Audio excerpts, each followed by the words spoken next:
Big breaking news చూస్తున్నాం. తెలంగాణలో ఉన్నటువంటి మాంసం ప్రియులకు ఇది ఒక షాకింగ్ న్యూస్. నిజంగా ఇది ఒక చేదు వార్త అని చెప్పుకోవచ్చు. ఇక ముక్క ఉంటే కానీ ముద్ద దిగనటువంటి ఎవరైతే మాంసం ప్రియులు ఉన్నారో సో వీళ్ళందరికీ కూడా ఇది షాకింగ్ న్యూస్.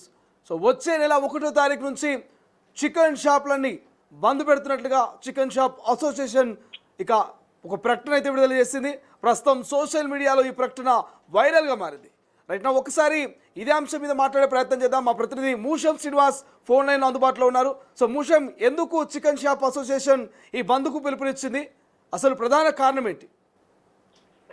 ప్రధానంగా ఎవరైతే చికెన్ షాప్లకి కోళ్ళని సప్లై చేసేటువంటి వాళ్ళు ఉన్నారో వాళ్ళకి, తర్వాత పౌల్ట్రీ కంపెనీలకు మధ్యలో మార్జిన్ వివాదం తలెత్తింది. ఆ తలెత్తడంతో ఇటు పౌల్ట్రీ యజమానులు మేము చాలా నష్టపోతున్నాము, మేము మార్జిన్ ఎక్కువగా ఇవ్వలేము అని చెప్పేసి ఎవరైతే చికెన్ సెంటర్లకు సంబంధించినటువంటి చికెన్ షాప్ ఓనర్స్ కి చెప్పినటువంటి సందర్భంలో ఇక మార్జిన్ తక్కువగా వస్తుంది, మేము కస్టమర్స్ కి ఆ మార్జిన్ తో మేము సర్వీస్ చేయలేము అనేటువంటి ఉద్దేశంతో ఏప్రిల్ 1 నుంచి రాష్ట్ర వ్యాప్తంగా ఉన్నటువంటి చికెన్ షాప్లను బంద్ చేస్తామని చికెన్ షాప్స్ ఓనర్స్ అసోసియేషన్ ఇప్పటికే తెలియజేసినటువంటి పరిస్థితి.